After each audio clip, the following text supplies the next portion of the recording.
All right. I think it's time to finally have a conversation. Unfortunately, it might just be the Cowboys' year. How I feel? Relax. What I want? Get back slow. I love the way she rockin' it. I love the way she move it, shake it on me. When she cry for him, the shawty is the winner. You can tell that shawty's love again now. She's confident.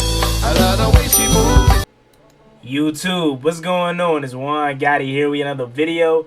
In today's video, we're going to be recapping the Eagles versus the Dallas Cowboys. Before we get into today's video, I ask you guys please do me a favor and subscribe to this channel if you are a fan of the NFL.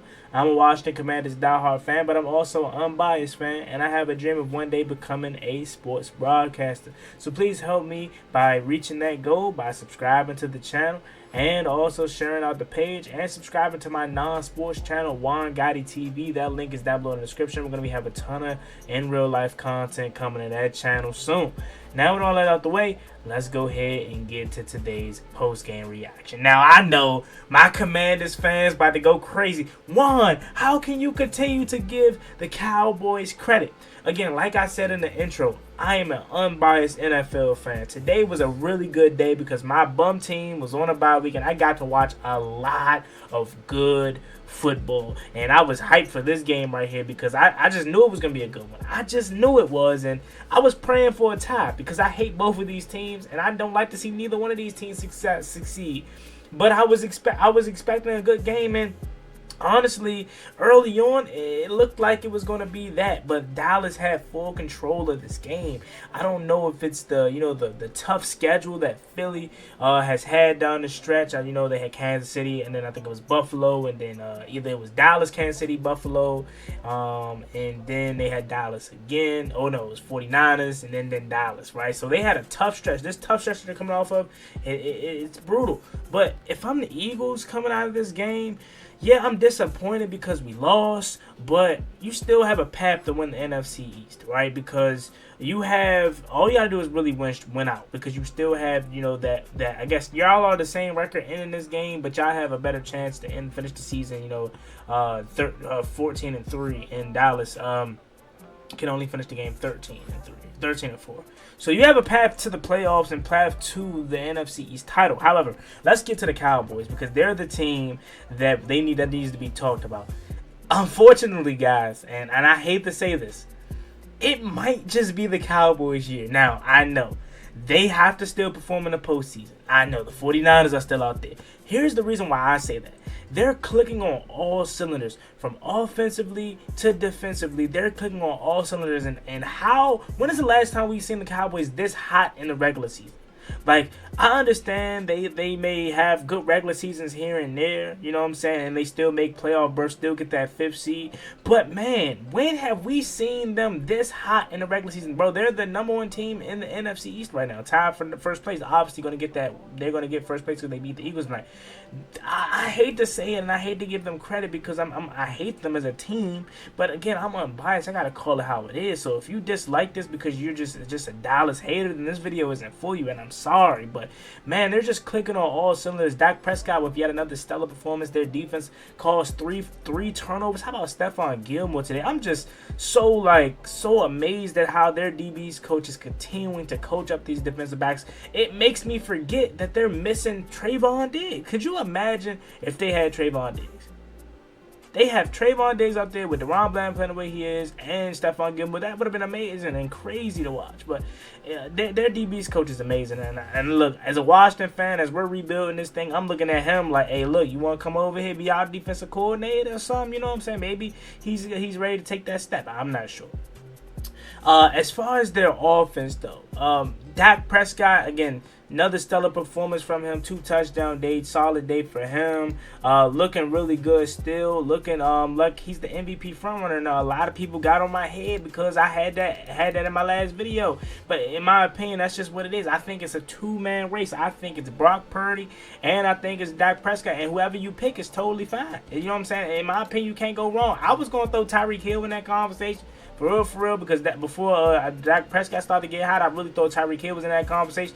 But today, Brock Purdy had 368 for 2 touchdowns and 1 pick. So again, if you got Brock Purdy over Dak, I'm not mad at you at all. But me personally, I think Dak is just a smidge higher than him, just because I just think Dak is elevating his team. You know what I'm saying? Not to say that Dallas doesn't have talent around him, because he does. They do, with CeeDee Lamb playing the way he do. But, I mean, Brock Purdy, not to take anything away from him, because you still have to go out there and perform. But Brock Purdy is so spoiled in that great offense, the great weapons around him. Dak Prescott has good weapons too, but not nearly as many as the 49ers. And I think he's just elevating his team to a different level. Again, as a Washington fan, it pains me to talk about this team in a positive light, but I got to do it if I want to be a reporter, because I gotta obviously report outside of Washington.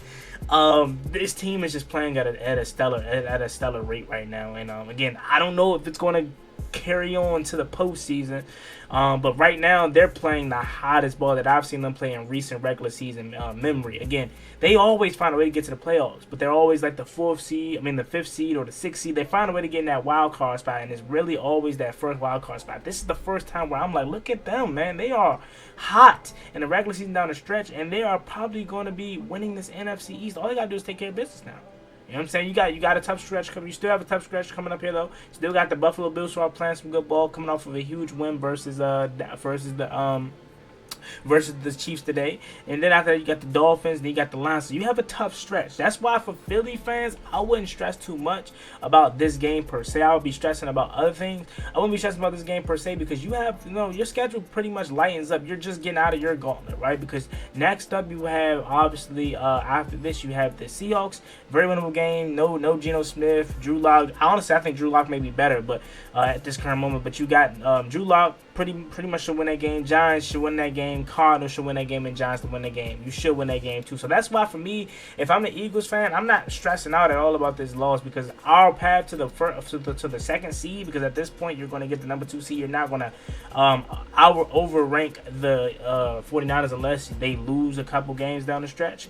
If you want that 2 seed, it's still very, very there for the taking, because your schedule is lighting up. But again, the Cowboys are playing at an all-time high right now, especially offensively, that they can go into Buffalo and win. And it's gonna be a tough task, but they can go into Buffalo and win. They can go into Miami and win. You know what I'm saying? They could beat the Lions, who the Lions team to me is starting to break, and are they frauds? I don't know. They're starting to break though, and then obviously you got a pretty much an easy win over the Commanders if you take care of business to close out the year. So Dallas' path to the 2 seed and path to the playoffs is definitely there. It's a little bit tougher than the Eagles, but it's still there. And even if they don't get the playoff number 2 seed, they're going to be a dangerous 5th seed. Whoever they play in that 4th seed, whether it's Tampa Bay, whether it's Atlanta, they're going to get them up out of there. And something tells me in my gut, and I hope I'm wrong, because that means one of these NFC East teams are going to be representing the Washington, or representing the NFC East in the Super Bowl again. But something tells me this is not the last time we're seeing this team. These two teams face off this year. Remember, Dallas was a 2-point conversion away from potentially sweeping the Eagles. So this has been kind of Dallas's year, I would say, in the division, man. Like, I hate giving them credit, y'all, but look, I gotta do it. I gotta be unbiased and honest with you, man. Like, they're playing with some good ball.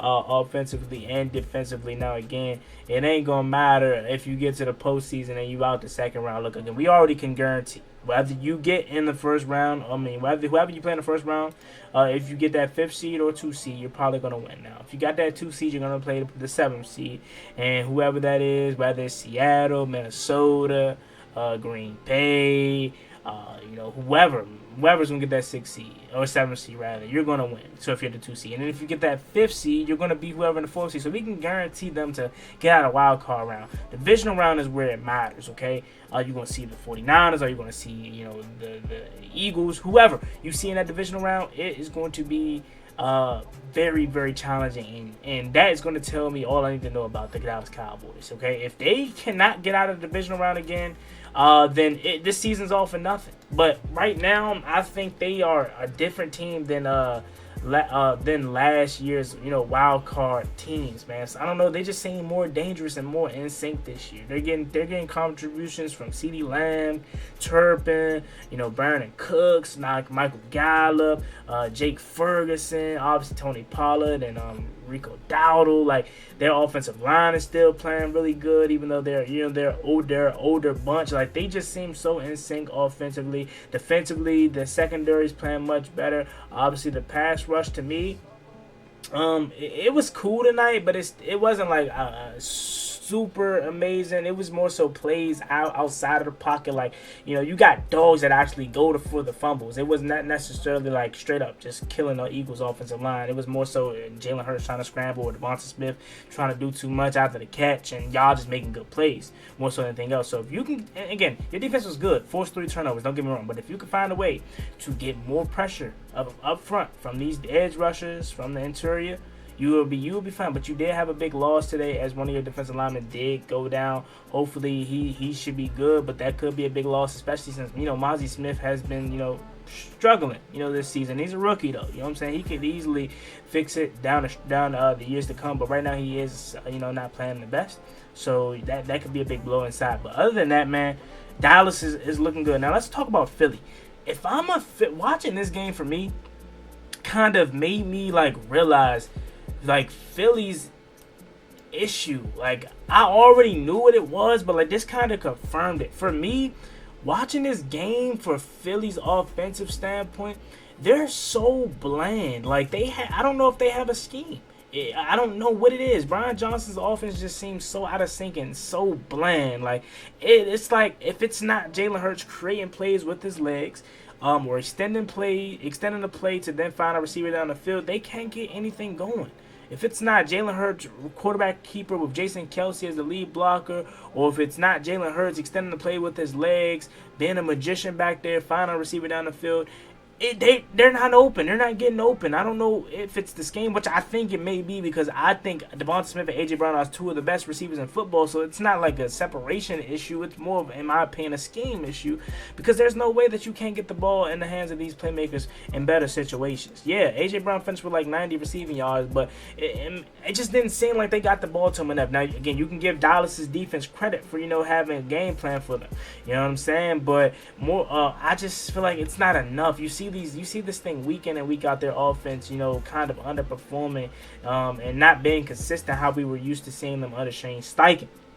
Especially that 4th and 8, and you got Devonta Smith on a drag route. You really thought that was gonna do something? Like, again, their offense to me just seems out of sorts and out of sync and not consistent. And for me personally, I think it's more of a coaching issue than it is personnel as far as players go. Because you have all the talent in the world. Only 11 carries for DeAndre Swift. That's a thing that you got to also look at. Philly is not running the ball as effective as early on in the season. They got to get DeAndre Swift back involved, man.